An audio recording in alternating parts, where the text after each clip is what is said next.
Y vamos a hablar de un tema, al igual que todos los temas que Dios nos ha revelado en su palabra, un tema importante y que tiene que ver con la Cena del Señor. Es el tema que vamos a estar tratando. Vamos a estudiar algunas consideraciones generales sobre la Cena del Señor.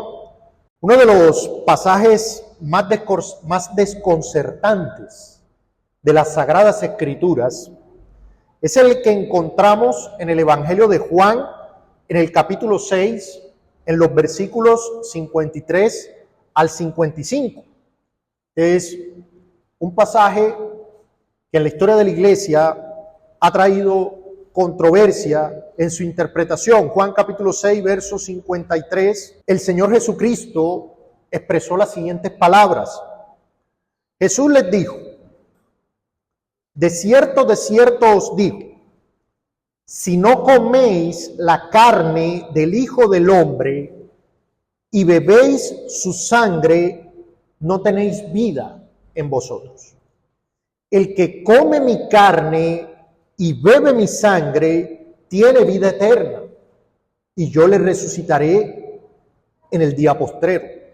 Porque mi carne es verdadera comida y mi sangre es verdadera bebida. Estas palabras fueron tan fuertes que a partir de ese momento muchos de los discípulos que le seguían volvieron atrás y ya no andaban con él. De hecho, en la historia de la iglesia temprana hay registro de que a los cristianos se les acusó de canibalismo por su práctica de lo que hoy conocemos como la Cena del Señor. En un momento clave y neurálgico del ministerio de nuestro Señor Jesús, Él se encontraba compartiendo con sus apóstoles lo que conocemos como la Última Cena. De manera simultánea, Judas se había ido a consumar su traición, confabulándose con los principales sacerdotes y los judíos que se oponían a Jesús. La turba, la tortura, el juicio injusto y la cruz, con el abandono del Padre, eran inminentes. Y justo en ese momento, y mientras comían, o más bien finalizando la comida pascual, el Señor tomó pan y habiéndolo bendecido, lo partió y se lo dio a ellos y dijo: tomad, esto es mi cuerpo. Y tomando una copa, después de dar gracias, se la dio y todos bebieron de ella. Y les dijo: esto es mi sangre del nuevo pacto, que es derramada por muchos. Hermanos, en vista de que nos encontramos, por la gracia de Dios, próximos a poder celebrar la Cena del Señor, hemos querido traer esta enseñanza para recordar la importancia y el significado de esta doctrina y acercarnos a la mesa de una manera más adecuada y bíblica. Estudiaremos en esta mañana las generalidades más básicas sobre la Cena del Señor, tales como su definición, su base bíblica, etc. Y en la tarde estudiaremos más acerca de su significado y la forma correcta de participar en la cena. También, si lo permite el Señor, estaremos respondiendo a algunas objeciones o interpretaciones diversas que se han dado sobre esta ordenanza. Y usaremos, como es evidente, las Sagradas Escrituras, que son nuestra regla de fe y práctica, pero a la vez nos apoyaremos con las definiciones doctrinales que encontramos en nuestra Confesión de Fe de Londres de 1689. Y vamos a hacer esta enseñanza a manera de un catecismo. Vamos a hacer preguntas y vamos a estar respondiendo para facilitar la comprensión de la iglesia. Así que empecemos con estas consideraciones generales respondiendo una primera pregunta, que sería la pregunta más evidente y básica. ¿Qué es la Cena del Señor? Tal vez hemos escuchado hablar del término la Cena del Señor, hemos escuchado hablar de la Santa Cena, pero ¿qué es? ¿Qué es la Cena del Señor? Bueno, esa es la primera pregunta que vamos a responder. La respuesta sencilla y corta es que la cena del Señor es una ordenanza que ha sido positiva y soberanamente instituida por el Señor Jesús. La cena del Señor es una ordenanza que ha sido positiva y soberanamente instituida por el Señor Jesús, el único legislador para que continúe en su iglesia hasta el fin del mundo. Es una ordenanza instituida por Jesucristo, quien es el único legislador como cabeza de su iglesia y que ha sido instituida para que continúe hasta el fin del mundo. Como iglesia, en el nuevo pacto, solo tenemos dos ordenanzas. ¿Cuáles son esas ordenanzas? El bautismo y la cena del Señor. Esas son las dos únicas ordenanzas que tenemos como iglesia. Ahora, vamos a aclarar un poco de qué estamos hablando cuando nos referimos a que es una ordenanza que ha sido positivamente instituida. Hermanos, una ordenanza o ley positiva es una ley que no hubiese podido ser conocida de ninguna manera si no fuese por la revelación especial y directa de Dios. Eso es una ordenanza o ley positiva. Es algo que Dios manda y que no se hubiese podido conocer si no fuese por la revelación especial.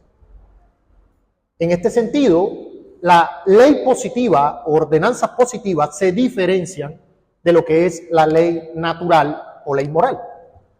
Porque todos los seres humanos, al ser creados a imagen y semejanza de Dios, tienen la obra de la ley en sus corazones. Es decir, un ser humano, así sea el indio de la jungla más lejana, sabe que matar está mal o que robar está mal. Porque eso hace parte de la obra de la ley que está en su corazón como creación a imagen y semejanza de Dios. ¿Sí? Todos los seres humanos tienen de fábrica la obra de la ley en su corazón. Es decir, no necesitan la ley de manera escrita para saber que matar es un pecado, por ejemplo. Pero las ordenanzas y leyes positivas no se pueden conocer si no es por revelación especial de Dios. Por ejemplo, en Génesis se dio un mandato a Adán de no comer del árbol de la ciencia del bien y del mal. Esta es una información que Adán no hubiese podido conocer de ninguna manera a menos que Dios se lo revelara. Él podía comer de todos los frutos de los árboles, pero Dios le da una ordenanza positiva que es de ese no. Él no tenía manera natural de saber eso, por eso es un mandato positivo. Las leyes positivas, ordenanzas positivas, son establecidas soberanamente por Dios con propósitos específicos, en momentos específicos, y generalmente no tienen una connotación moral en esencia, sino que se hacen morales al ser ordenadas por Dios. Es decir, la ley moral es moral en esencia. Matar está mal, pero comer de un fruto en esencia no es que sea pecaminoso. Se hace pecado cuando Dios dice no lo hagas. Entonces las ordenanzas positivas o leyes positivas tienen esa característica. Cuando vemos, por ejemplo, toda la ley ceremonial, todo eso son ordenanzas positivas.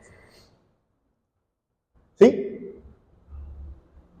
Los sacrificios, todas estas cosas que hacían parte de la adoración levítica, usar borlas con flecos en la ropa, todas esas cosas, no había manera de saberlas si Dios no las manda. Y no es que tuvieran algo en esencia santo, sino que se vuelven santos porque Dios lo manda. Entonces, en ese sentido, la cena del Señor es una ordenanza positiva que ha sido instituida soberanamente por el Señor Jesucristo. Algunos hermanos reformados, como los presbiterianos, por ejemplo, suelen llamar a las ordenanzas sacramentos. Usted habrá escuchado esa palabra, sacramento. El papismo romano tiene 7 sacramentos, ¿sí? Pero no solamente Roma le llama sacramentos. Algunos hermanos reformados, como los presbiterianos, usan en sus confesiones la palabra sacramento. Esta palabra sacramento proviene del latín sacramentum, que es la palabra misterio. Ese es el significado de la palabra sacramento. Y usar esta palabra sacramento es lícito si no se le da la connotación mística y supersticiosa que le atribuye el papismo romanista. Nuestros antepasados bautistas particulares quisieron desmarcarse en su confesión del uso de esta palabra. Aunque es posible que si usted lee otros escritos de los bautistas particulares se la va a encontrar, porque su uso es lícito, volvemos y repetimos, siempre que no se le dé esa connotación mística que le da Roma. Ahora, ¿qué pasa con el uso de la expresión Santa Cena?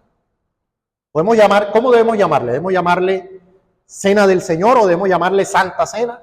¿Cómo debemos llamarle? Bueno, es también correcto usar la expresión Santa Cena, y la Iglesia históricamente la ha usado, en el sentido que no es una cena ordinaria, como la que usted hace en su casa, sino que es una cena apartada para un fin religioso. Por eso decir santa, que viene de la palabra apartado, es lícito. Así que si usamos la expresión Cena del Señor, está bien. Si usamos la expresión Santa Cena, está bien. Y si decimos que la Cena del Señor es un sacramento, pues creo que vivimos en un contexto donde esa palabra ha sido ya casi que secuestrada del todo, así que tal vez no sea lo más sabio usarla. Pero usted se la encuentra en los escritos de los reformadores, pues debe entender que no la están usando en el sentido que la usa Roma. Ahora, también podríamos afirmar que la Cena del Señor es un medio de gracia. Es una ordenanza instituida por Cristo en su iglesia, pero también es un medio de gracia. ¿En qué sentido? En el sentido que somos espiritualmente alimentados y fortalecidos en nuestra fe al participar en ella. Al participar en ella somos espiritualmente fortalecidos, nuestra fe es confirmada. Entonces, en ese sentido es un medio de gracia. Pero no es un medio de gracia ordinario o recurrente, más bien. No es tanto ordinario, porque en cierto sentido sí es ordinario, pero no es un medio de gracia que se hace constantemente o diariamente, más bien. Esa sería más bien la expresión. Entonces, de lo que siempre debemos cuidarnos es de dar una connotación supersticiosa o mística a esta ordenanza. Porque históricamente en la iglesia hay 2 extremos. Está el extremo de Roma, que ve la Cena del Señor como algo místico y supersticioso, y eso lo vamos a explicar un poco más en la tarde. Y por otro lado tenemos a iglesias que casi que han perdido por completo el sentido de la importancia de la Cena del Señor. Entonces, como la Cena del Señor es un mero memorial sin importancia, ese es el otro extremo, o sea, una cosa que si se hace bien y si no también, ¿eso a qué lleva? A que se empieza a perder su práctica. Entonces, esos son los 2 extremos, y la Escritura, como siempre, pues nos lleva al equilibrio. Hay que buscar el equilibrio bíblico. Entonces, ¿qué es la Cena del Señor? Una ordenanza ha sido positiva, soberanamente instituida por el Señor Jesús, quien es el único legislador de su iglesia. Ahora, ¿en qué momento se instituyó la Cena del Señor? ¿En qué momento el Señor Jesucristo instituyó la cena? ¿Dónde dice la Escritura esto? Bueno, la respuesta es que el Señor instituyó la cena la noche que fue entregado. La noche que fue entregado, el Señor Jesús instituyó la cena. Acompáñeme al Evangelio de Lucas, capítulo 22. Lucas, capítulo 22, versículo 14. Dice la Escritura: cuando era la hora, se sentó a la mesa, y con él los apóstoles. y les dijo: cuánto he deseado comer con vosotros esta Pascua antes que padezca. Porque os digo que no la comeré más hasta que se cumpla en el reino de Dios. Y habiendo tomado la copa, dio gracias y dijo: tomad esto y repartidlo entre vosotros. Porque os digo que no beberé más del fruto de la vid hasta que el reino de Dios venga. Y tomó el pan y dio gracias y lo partió y les dio diciendo: esto es mi cuerpo que por vosotros es dado. Haced esto en memoria de mí. De igual manera, después que hubo cenado, tomó la copa diciendo: esta copa es el nuevo pacto en mi sangre que por vosotros se derrama.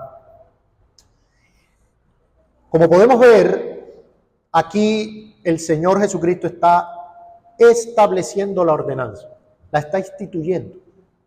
A sus apóstoles, quienes serían luego sus testigos, quienes llevarían luego el mensaje del Evangelio, les dice: haced esto. Es algo que hay que obedecer, es algo que hay que practicar, es algo que hay que hacer. Ahora, la expresión dio gracias es la palabra griega Eucaristía. Tal vez esa palabra a usted le suene familiar.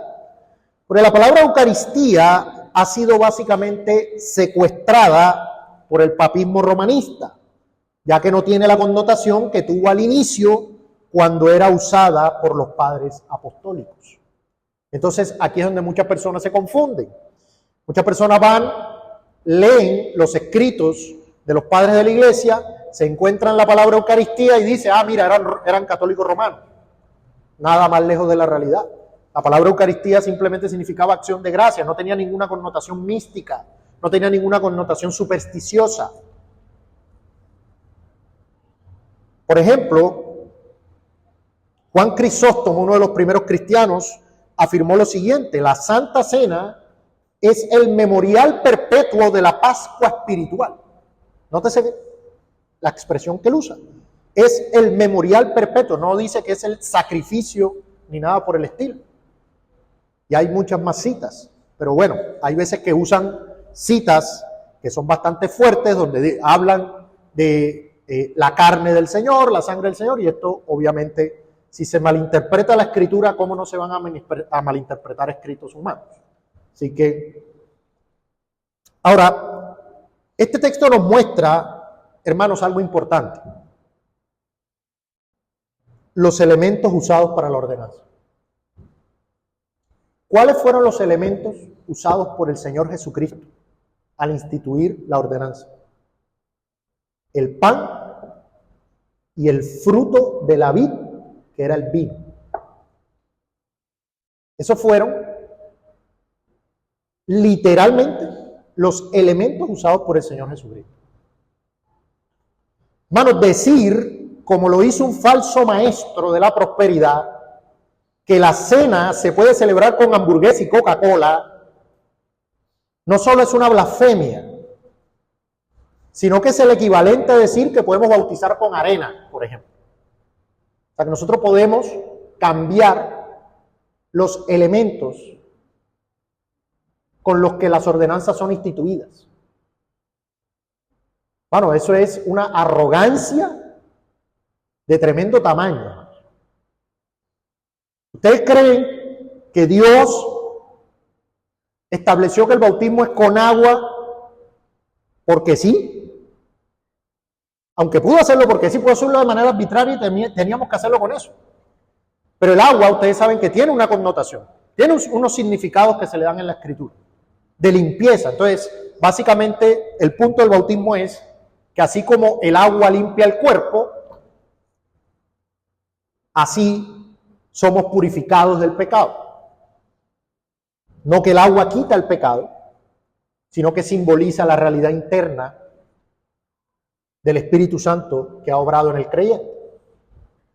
Entonces, los elementos que Cristo usó fueron el pan y el fruto de la vid, que es el vino. Y aquí ha habido una controversia que, cuando usted va a la historia de la iglesia, en realidad no es una controversia antigua, sino nueva. Y es si hay que usar vino o hay que usar jugo de uva, porque ambos técnicamente son fruto de la vid. Pero hermano, la discusión no es antigua, siempre se usó vino en la historia de la iglesia, solo que en el movimiento abstencionista en los Estados Unidos se popularizó el uso del jugo de uva, porque hubo una época en donde el alcohol estaba prohibido. Entonces, si usted iba a tomar la cena, pues no podía usar vino porque estaba quebrantando la ley civil. Entonces,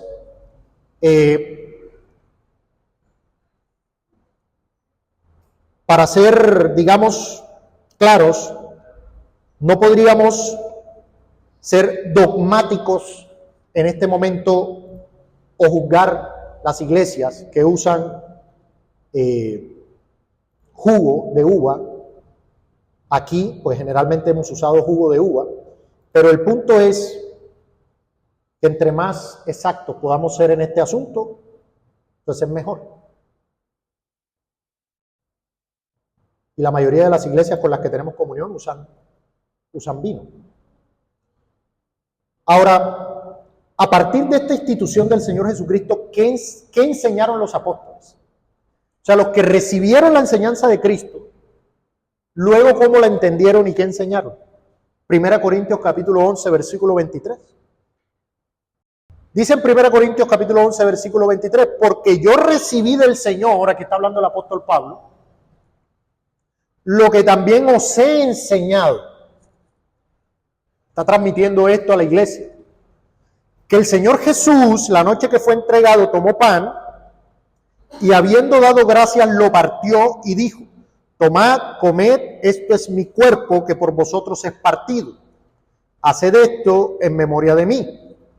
Asimismo, tomó también la copa después de haber cenado diciendo: esta es la copa del nuevo pacto en mi sangre. Haced esto todas las veces que la bebiereis en memoria de mí. Así pues, todas las veces que comierais este pan y bebierais esta copa, la muerte del Señor anunciáis hasta que Él venga. Hermanos, en este texto nosotros podemos ver que efectivamente el Señor Jesucristo instituyó la ordenanza de la cena del Señor para su iglesia perpetuamente. Porque nótese verso 26, dice: la muerte del Señor anunciáis, ¿hasta cuándo? Hasta que Él venga. O sea que esta es una ordenanza que se debe practicar en la iglesia a perpetuidad en este siglo. Cuando hablo de este siglo no estoy hablando de 100 años, estoy hablando hasta que el Señor venga. De esta era, hasta el regreso del Señor, tenemos que celebrar y practicar esta ordenanza en la iglesia. Ahora, hay otra cosa muy importante aquí, que no es un dato menor, en la tarde lo explicaremos mucho mejor, pero el punto es que Pablo deja claro en este texto que la iglesia era partícipe de ambos elementos, es decir, del pan y de la copa. Nótese que él dice que todas las veces que comiereis este pan y bebiereis esta copa, o sea que los miembros de la iglesia comían el pan y bebían la copa. Y esto es muy importante porque Roma le niega la copa al pueblo. No sé si usted, pues, cuando los que fueron católicos romanos en algún punto, recordará que usted iba y usted solamente tomaba la hostia, pero no le daban la copa. ¿Quién era el único que tomaba la copa? El sacerdote. Pero eso no es lo que enseña el texto. El texto enseña que el pueblo participa tanto del pan como de la copa. Ahora, la siguiente pregunta que vamos a responder es: ¿en qué contexto se celebra la Cena del Señor? Esto lo puede celebrar uno en su casa, lo puede celebrar allá cualquier día que se ponga de acuerdo. ¿En qué contexto hay que celebrar la cena? La cena del Señor es una ordenanza que debe ser celebrada en la asamblea pública o reunión de la iglesia en el día del Señor. La cena del Señor es una ordenanza que debe ser celebrada en la asamblea pública o reunión de la iglesia en el día del Señor. Notemos, por ejemplo, en Hechos, capítulo 2, verso 41. En Hechos, capítulo 2, verso 41, tenemos la fundación o inicio de la primera iglesia local en el contexto del Nuevo Pacto. Luego de Pentecostés, aquí tenemos la primera iglesia local organizada según los lineamientos del Nuevo Pacto, que es la iglesia local en Jerusalén. Dice, Hechos capítulo 2, verso 41. Así que los que recibieron su palabra fueron bautizados y se añadieron aquel día como 3,000 personas. Y perseveraban en la doctrina de los apóstoles, en la comunión unos con otros, en el partimiento del pan y en las oraciones. Entonces notemos que el partimiento del pan está enmarcado dentro de la asamblea de la iglesia. Se añadieron a la asamblea y eran esos discípulos los que participaban de la cena. Y aquí quiero mencionar algo importante. Hay una pregunta también que podemos hacernos y es ¿cada cuánto? Es una pregunta muy común. ¿Cada cuánto se debe celebrar la cena del Señor en la iglesia? Hermanos, el entendimiento de la iglesia en la historia no ha sido uniforme. Hay hermanos, buenos hermanos, que han entendido que esa discreción de la iglesia, pero que por lo menos debe haber 3 o 4 veces al año. Hay otros hermanos como el reformador Juan Calvino, que quería que la cena se celebrase por lo menos cada 15 días. Pero siendo estrictamente escriturales, todo apunta a que la cena del Señor es un elemento del culto y que debería estar cada domingo. Hay muchas iglesias, tanto presbiterianas como bautistas, que lo hacen de esta manera, y esto es por varias consideraciones, empezando por este texto. Nótese que el partimiento del pan se ubica dentro de los demás elementos que aparecen aquí. Entonces, nosotros nunca pondríamos en duda que cada domingo debemos predicar el Evangelio o predicar la palabra. No pondríamos en duda que cada domingo debemos cantar la palabra. No pondríamos en duda que cada domingo debemos orar la palabra. Pero sí ponemos en duda que debemos celebrar la cena. Cuando en realidad la cena del Señor, hermanos, no es otra cosa sino la proclamación del Evangelio de manera gráfica. La cena del Señor es el Evangelio proclamado, pero de manera visual, por decirlo así. Usted no diría, ¿será que este domingo predicamos o prediquemos cada 15 días? Usted no diría eso. Ahora, vamos a 1 Corintios capítulo 11 y veamos cómo es de claro también que la cena solo se celebra en el contexto de la iglesia reunida. 1 Corintios 11, ustedes recordarán que Pablo escribe a los corintios esta carta corrigiendo una serie de problemas, una serie de situaciones que la iglesia estaba haciendo mal. Y en 1 Corintios capítulo 11 precisamente va a empezar a corregir cosas que estaban haciendo mal respecto a la ordenanza de la cena del Señor. Y en 1 Corintios capítulo 11, verso 17, miren lo que dice Pablo. Pero al anunciaros esto que sigue, no os alabo. Y nótese esto, porque no os congregáis para lo mejor, sino para lo peor. Pues en primer lugar, cuando os reunís como iglesia, está hablando de la asamblea pública, oigo que hay entre vosotros divisiones y en parte lo creo, porque es preciso que entre vosotros haya disensiones para que se hagan manifiestos entre vosotros los que son aprobados. Cuando pues os reunís vosotros, esto no es a comer la cena del Señor. ¿Sí lo nota? Que la cena del Señor se celebraba cuando se reunían como iglesia. Entonces, ese es el contexto adecuado en el cual se celebra la cena. Porque al comer, cada uno se adelanta a tomar su propia cena y uno tiene hambre y otro se embriaga. Nótese que se usaba vino en la cena. Pues, ¿qué no tenéis casas en que comáis y bebáis o menospreciáis la iglesia de Dios y avergonzáis a los que no tienen nada? ¿Qué os diré? Os alabaré, en esto no os alabo.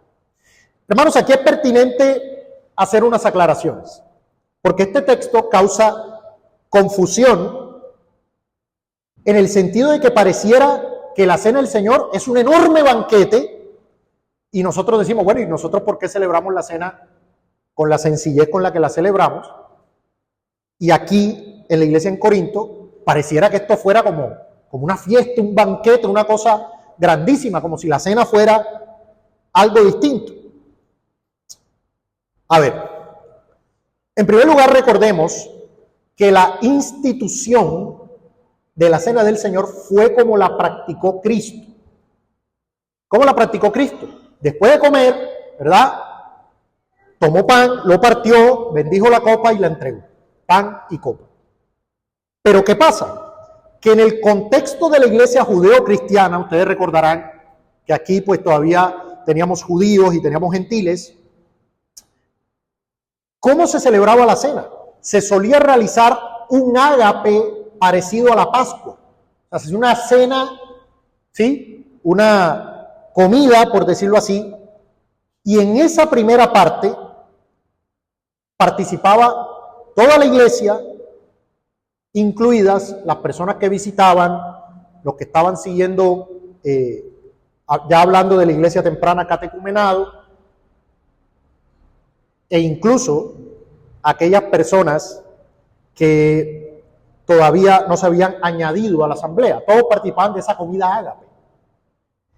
Pero luego había una segunda parte donde ya se celebraba la cena, con el partimiento del pan y la bendición de la copa. Y ahí, sobre todo en la iglesia temprana, en la iglesia temprana solo participaban los miembros. Los miembros. Es decir, ellos esperaban que se fueran todas las personas que no eran miembros y ahí celebraban la cena. Así se hacía en los primeros siglos. Esto contribuyó a todo este aspecto misterioso de la cena. Y ahí se fue construyendo la doctrina que terminó en la transustanciación de Roma. Entonces, había un banquete, una cena ágape. Por eso Pablo habla de que comen, se embriagan. Entonces, uno de los significados de la cena del Señor y que desarrollaremos con calma en la tarde, tiene que ver no solo con nuestra comunión con Cristo en su muerte, sino también con nuestra comunión entre nosotros como iglesia. Entonces, lo que los corintios estaban haciendo era que estaban tomando esa cena ágape, llegaban los ricos con su montón de comida, se ponían por allá a comer, mientras el otro pobre hermano que no tenía esa capacidad, no traía casi nada, de pronto se le aguaba la boca viéndolo del otro. Entonces se formaba esa distinción social y lo que tenía que ser un símbolo de la comunión entre todos se estaba convirtiendo en un símbolo de división. Estos corintios tenían bastantes problemas. Entonces,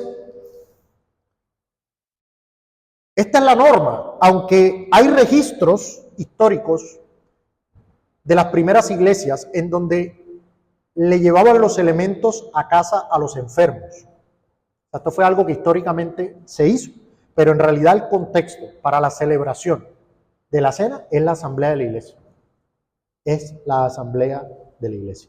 Ahora, hermanos, una implicación natural y necesaria de que el contexto sea la asamblea de la iglesia es que los sujetos adecuados para recibir esta ordenanza, al igual que la del bautismo, son única y exclusivamente los creyentes. ¿Quiénes pueden tomar la cena del Señor?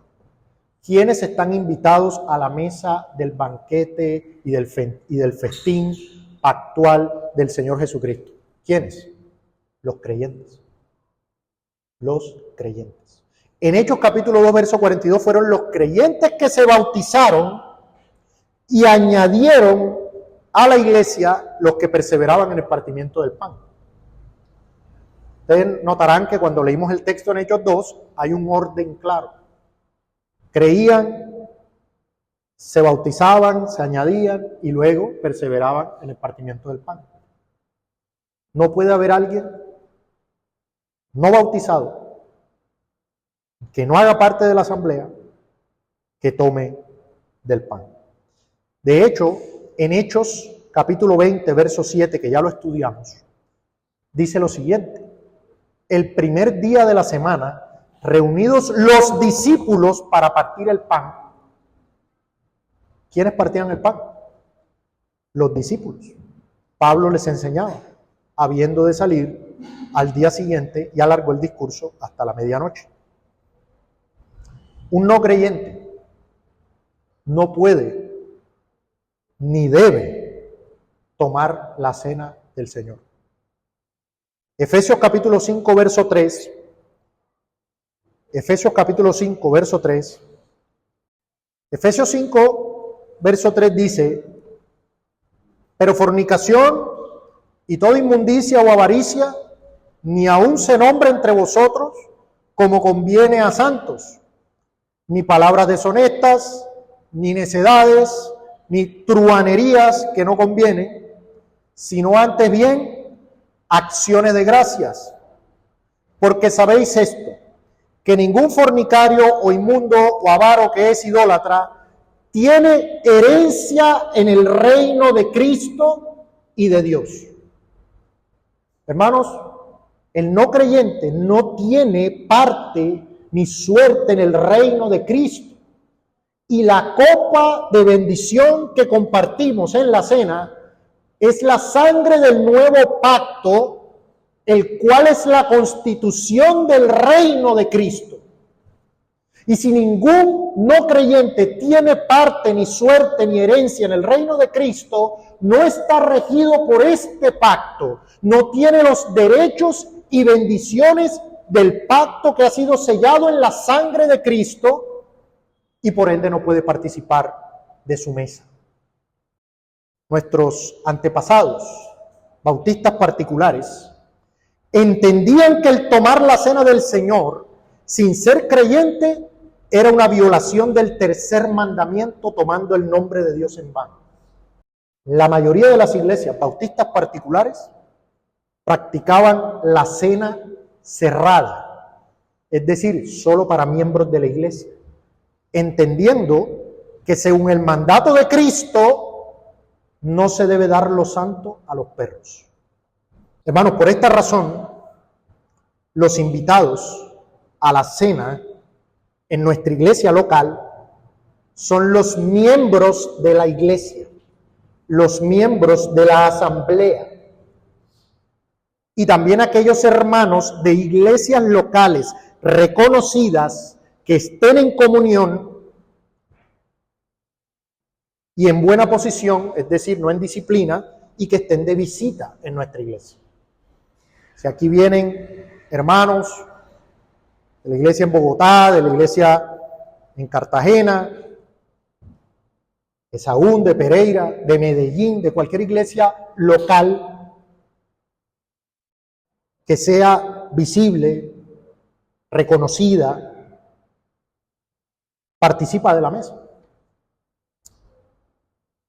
Pero nadie que no sea un miembro de la iglesia puede participar de ella. Por eso usted verá que en los próximos domingos que estaremos tomando la cena, cada domingo, los encargados de repartir los elementos solo los van a repartir a los miembros. Y alguna visita, pues si recibimos alguna visita de otra iglesia local, también. Y esta es la base bíblica y la explicación, la escritura es muy clara al respecto. De hecho, en la confesión se habla de más textos. Se hablan textos, por ejemplo, cuando Juan dice que si alguno no trae esta doctrina, no le digas bienvenido. O se usa el texto cuando Pablo precisamente a los corintios les dice, mire, con el que llamándose hermano, sea esto y esto, con el tal ni aún comáis. Y la cena, como les digo, también tiene una connotación de la común unión de la iglesia. Entonces, si alguien que no es creyente toma la cena, nosotros lo que estamos diciendo es que estamos en comunión con esa persona. Las ordenanzas del pacto son solo para el pueblo del pacto. La siguiente pregunta que vamos a responder es, ¿quiénes pueden impartir la ordenanza? ¿Quiénes pueden impartir la ordenanza? El Señor Jesús, en esta ordenanza, y aquí nos puede traer claridad leer tal cual como lo establece, como lo formula nuestra confesión de fe. El Señor Jesús en esta ordenanza ha designado a sus ministros, es decir, a los pastores, para que oren y bendigan los elementos del pan y del vino y que los aparten así del uso común para el uso sagrado, que tomen y partan el pan y tomen la copa y participando también ellos mismos, den ambos a los participantes, es decir, a la asamblea y a la iglesia. Hermanos, esto es una realidad bíblica incontrovertible. Los pastores ordenados bíblicamente son los únicos autorizados para impartir la cena. Es por esa razón, hermanos, que usted ve que nosotros, como iglesia local, no participamos de la cena, sino solo cuando tenemos una visita pastoral. Usted no verá nunca a nadie en esta iglesia local que no sea un pastor ordenado administrando la cena. Porque la Escritura es muy clara al respecto. Los pastores son los depositarios de la llave de gobierno y autoridad en la iglesia dada por Cristo. Esto es bien importante, hermanos. Los pastores son los depositarios de la llave de gobierno y autoridad en la iglesia dada por Cristo. Ahora bien, esa autoridad o gobierno que tienen los pastores no es legislativa, ya que Cristo es la cabeza de la iglesia. Pero esa llave o esa autoridad o ese gobierno es administrativo o ministerial. Es decir, no es legislativo, no puede establecer leyes, no puede establecer ordenanzas, pero sí es una autoridad y un gobierno administrativo o ministerial.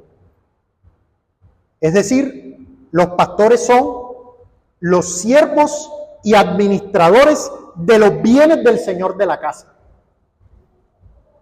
Hay un Señor de la casa de Dios, de la iglesia. ¿Quién es ese Señor? El Señor Jesucristo, es la cabeza de la iglesia. Pero Él como Señor ha dejado unos administradores sobre esos bienes. ¿Quiénes son? Los pastores. Los pastores. Esa autoridad y gobierno inicialmente fue dejada por Cristo a sus apóstoles. En 1 Corintios capítulo 4, verso 1, 1 Corintios capítulo 4, verso 1, el apóstol Pablo afirmó lo siguiente: así pues, téngannos los hombres, 1 Corintios capítulo 4, verso 1, así pues, téngannos los hombres por servidores de Cristo y administradores de los misterios de Dios.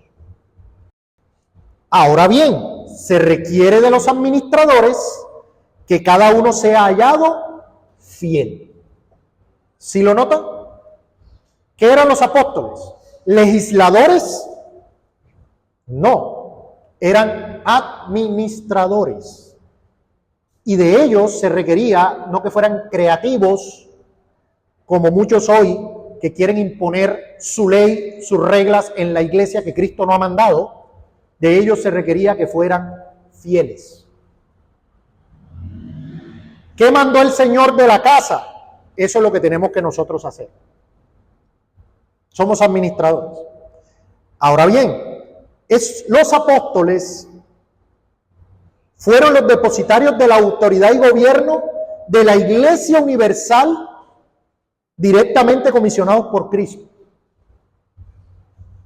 Pero los apóstoles, a su vez, una vez establecidas las iglesias locales, dejaron esa autoridad dispersa en los ancianos que ordenaron en cada una.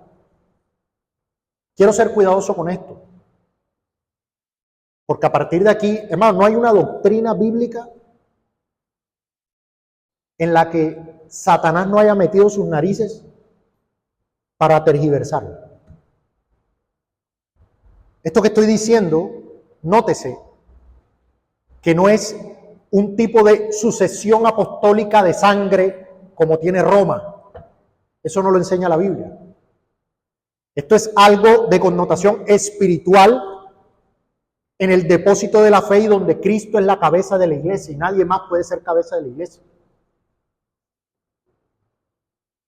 Pero los apóstoles, depositarios de la autoridad de Cristo, dejaron en los pastores, no por sangre, sino de manera espiritual, dejaron la autoridad en el oficio pastoral.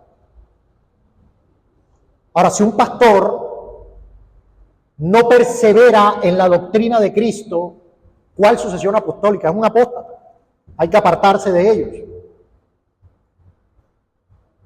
Entonces, los apóstoles dejaron la autoridad en los ancianos que ordenaron. Por eso, Pablo, enseñándole a Tito acerca de las cualificaciones de los pastores, en Tito capítulo 1, verso 7, dice lo siguiente: porque es necesario que el obispo, recuerden que la palabra obispo y pastor es intercambiable en la Biblia, porque es necesario que el obispo sea irreprensible como administrador de Dios. Una vez que no están los apóstoles, ¿quiénes son los administradores de Dios? El poder espiritual respecto al gobierno y la autoridad, vuelvo y repito, no legislativamente, sino administrativa y ministerial, el poder espiritual respecto al gobierno y la autoridad de las cosas o bienes del reino de Cristo ha sido dado a los ancianos. Ellos son los administradores de los misterios de Dios, como le llama Pablo en 1 Corintios 4:1. Entonces, en vista de esto, es una afrenta a Cristo como Señor y cabeza de su iglesia, y es un gran desorden en la iglesia local que alguien que no haya sido delegado como administrador administre estos misterios. Eso no se puede. Eso es desorden, diría Benjamin Kitch, bautista particular. Solo alguien ordenado, ¿qué es ordenación? Es reconocimiento público del oficio. Solo alguien ordenado como pastor puede ministrar la cena a la iglesia. Eso es algo absolutamente claro en la Escritura.